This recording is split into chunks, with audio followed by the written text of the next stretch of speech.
솔로몬이 20년 만에 성전 완공 공사를 마치고 그동안에 큰 도움을 주었던 히람에게 갈릴리 지역 성읍 20곳을 줍니다.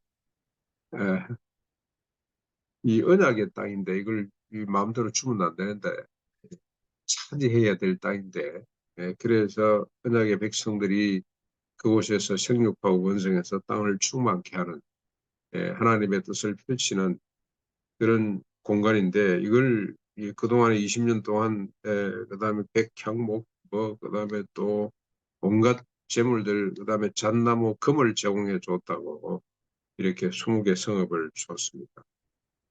히람이 이 성읍들을 둘러보고 가불 땅이라고 명명합니다. 가불은 족쇄, 굴레 뭐 그런 뜻이라 그러는데요. 이 족쇄의 땅이다. 내가 그동안에 쏘았다. 뭐 이런 뜻이겠죠.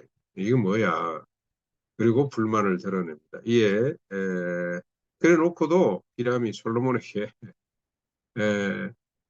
금 120달란트를 또 보내줍니다. 아마 이게 대금이겠죠. 일종의. 아마 이렇게 서로 뭐 협약이 된 것 같습니다. 내가 그동안에 감사한데 내가 이 지경을 너에게 줄 테니 들어오는 그 바로 위에 있는 땅이거든요. 나라거든요. 이 나라가 넓어지니 뭐 조금 더 내 나라 그 금 조금 더 주면 좋겠다 막 이런 뭐 이 약속이 된 건지 이 히람이 불평하면서도 금 120달란트를 보내옵니다. 솔로몬이 아마 협상에 아주 또 대가했던 것 같습니다. 그러나 언약의 땅에 대한 의미를 망각한 것이 분명한 것 같습니다.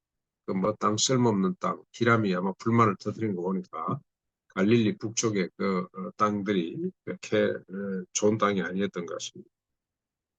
그리고 15절부터 23절까지 보시면 솔로몬이 성전 완공뿐만 아니라 밀로, 예루살렘, 하솔, 머깃도, 게셀, 벳호론, 발라렛, 그 다음에 다드몰의 성들을 건축하게 그리고 거기다가 모든 국고성, 병거성들, 병들의 마병의 성들을 건축해 갑니다. 이외에도 예루살렘과 레바논과 온 땅에 건축하고자 하는 것을 다 건축했더라. 게셀은 전에 애굽 왕이 정복하고 딸에게 예물로 주었던 땅이라고 소개를 하고 있고요. 그 다음에 건축을 위해서 이스라엘 지경에 남겨놓은 아모리, 헷, 브리스, 히위, 여부스 원래 원주민들이죠. 남겨놨던 원주민들을 역군으로 동원을 합니다. 역군이라는 것은 이게 강제 노동이라고 이렇게 보시면 되겠습니다. 강제 노동에 동원이 됩니다. 대신에 이스라엘 사람들은 이 강제 노동자가 되는 것이 아니고 군사, 신하, 고관, 그 다음에 대장, 병거와 마병, 지휘관으로 삼게 되는데 감독 수만도 550명이 되었더라고 밝히고 있습니다. 그러니까 이 솔로몬은 자기 하고 싶은 대로 다 하는 사람이죠. 엄청나게 국가 시스템을 키워가고 있습니다. 그리고 24절, 25절에 솔로몬은 성전과 왕궁을 짓기까지 아마 그런 것 같습니다. 해마다 3번의 번제와 감사제를 여호와 앞에 드리게 되는데 이때 솔로몬 그 성전이 완성되기 전이었던 것 같죠. 그래서 자기가 여호와를 위하여 쌓은 제단에서 드렸더라. 이게 솔로몬은 20년 동안 그뭐 처음 성전은 7년 동안 지었으니까 7년 동안 해마다 3번씩 큰 제사를 하나님 앞에 올려야 되는 것으로 보면 종교적으로도 참 열정이 대단했던 사람이구나. 그 다음 26절로 그 28절까지는 솔로몬이 홍해 물가 엘롯 근처에 에시온 게벨 근처 에시온 게벨에 조순소를 만들어 놓고 그러고 났더니 히람이 노련한 사원들을 보내서 솔로몬의 종들과 함께 오빌까지 가서 금을 수입해 오게 됩니다. 아마 이뭐 수입했다기보다 무역을 했겠죠. 에시온 게벨에 조순소를 지어놓고 배를 만들어서 건조해서 이 히람의 노련한 사원들을 또 고용하고 해가지고 그래서 국제적인 무역을 활발하게 해서 금을 계속해서 수입해 드리는 이런 업적, 인간적으로 보면 업적이죠.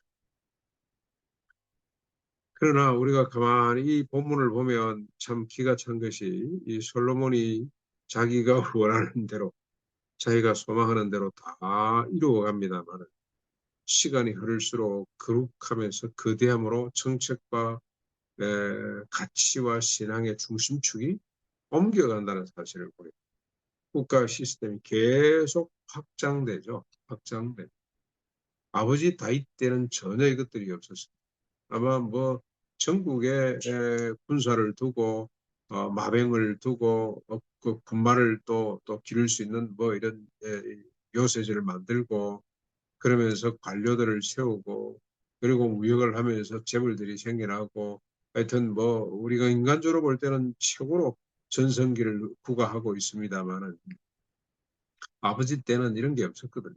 이제 뒤에 보면 또 자기를 위해서 보위병을 만들고 그들을 검칠로 하고 정규군을 만들어서 계속해서 군대를 운영하고 그런 걸 볼 수가 있는데 아버지 때는 전혀 이런 시스템을 갖추지 않았습니다. 성전 없는 것도 뭐 그런 말할 것도 없고 왕궁도 뭐 그렇게 크지를 않고 군사 제도가 없었어요. 상비군이었고 예비군 체제였어요. 전쟁이 나면 하나님께 묻고 하나님 올라갈까요 말까요 묻고 하나님이 가라고 하시면 그때 군사들을 동원해서 전쟁하고 돌려보내고 그랬습니다. 그러나 솔로몬은 정규군이 있는 거죠. 전국에 요새를 만들고 정규군을 배치하고 지휘관들을 세우고 그러면서 이 부역에 강제 노동에 이방인들을 막 동원을 해서 원주민들을 막 동원해 가지고 자신이 원했던 바를 다 이루어가고 그러면 어떻겠습니까? 이 체제를 유지하기 위해서 막대한 세금이 이제 필요한데 그 세금 징수하는 장면이 다음에 나오고 하루에 그 왕궁에서 그리고 또 국가 시스템을 운영하기 위한 비용이 얼마나 들었는지에 대한 기록들이 쭉 나옵니다. 그러면서 이제 불만이 터져 나오는 거고 더 많은 시스템을 유지 관리하기 위해서 더 많은 부인들 정략 결혼이 필요했고 더 많은 이 거래가 무역이 필요했고 더 많은 체제가 필요하게 되면서 무너져가는 과정을 이렇게 짧게나마 우리가 볼 수가 있겠습니다. 이걸 인간적으로 자꾸 솔로몬은 이렇게 지혜가 많아서 이렇게 큰 나라를 운영했다. 그 감사할 것이 아니고 이러면서 어떻게 솔로몬이 변해가는지를 우리가 잘 살펴야 할 것 같습니다. 솔로몬의 실패를 통해서 우리가 다시는 이런 실수를 반복하지 않는 지혜를 얻었으면 좋겠습니다. 우리 가난농군학교도 마찬가지로 우리 저 김용기 장로님 계실 때는 시설이요. 시설이 그때는 뭐 시설이 좋은 시설이 별로 없었습니다만 군대 막사처럼 생겨 있어가지고 겨울에 교육생들이 없을 때는 날로 연탄 빼버리면 돼요. 더 이상 손볼 데가 없었어요. 그러나 우리 김범일 교장님 들어오시면서부터 큰 공사를 했지 않습니까? 지금 보이는 건물들 다 그때 만든 건데 겨울에도 벙커 CU 옛날에는 다 그걸 뗐거든요. 밑에 보일러실을 가동해서 동파를 막아야 되기 때문에 계속해서 기름을 떼고요. 그 다음에 동파가 와서 파이프가 터졌다 그러면 그때 교수는 아마 힘들어서 그런지 손댔다 그러면 5천만 원, 1억씩 막 들어갔어요. 그러니 1년에 가만히 세워놓고 계속해서 비용이 들어가 있고 그리고 직원들 시스템을 관리하느라고 직원들을 많이 고용했기 때문에 어마어마한 돈이 들어가는 거죠. 그러니 계속해서 교육생들이 오지 않으면 안 됩니다. 그래서 교장님의 제일 큰 일은 교육생 유치하는 거였어요. 그래서 장치혁 회장을 만나러 간다든지 정세영, 정주영 회장을 만나기 위해서 부지런히 다녔던 걸 제가 생생히 기억. 그때 제가 많이 싸웠어요. 지금 이러면 안 되지 않냐. 우리가 과부의 눈물을 닦이는 일에 힘쓰고 이 시대의 고통이 뭔지 고통 쪽으로 가야 되는데 지금 자꾸 높은 사람, 돈 있는 사람 만나러 다니다가 어쩌려고 이러냐 그랬더니 내가 이렇게 안 하면 뭘 먹고 사냐 고 말씀을 하셨어. 우리 먹고 살기 위해서 온 사람이 있으면 손들어. 그래서 갈등들이 막 증폭되다가 내가 이렇게 괜히 뭐 괴롭힐 게 아니고 내가 목표로 가야 되겠다. 그리고 3년 반 만에 저 도망을 갔습니다만 예, 그때 생각이 참 나요. 그래서 무슨 시스템을 키운다. 거대함을 제한하는 것이 얼마나 사람들을 피곤하게 하는지 에, 끝까지 거룩함의 가치를 우리가 지향해 가는 편한 노골학교가 되기를 원하고 우리 각자가 될 수 있기를 바랍니다.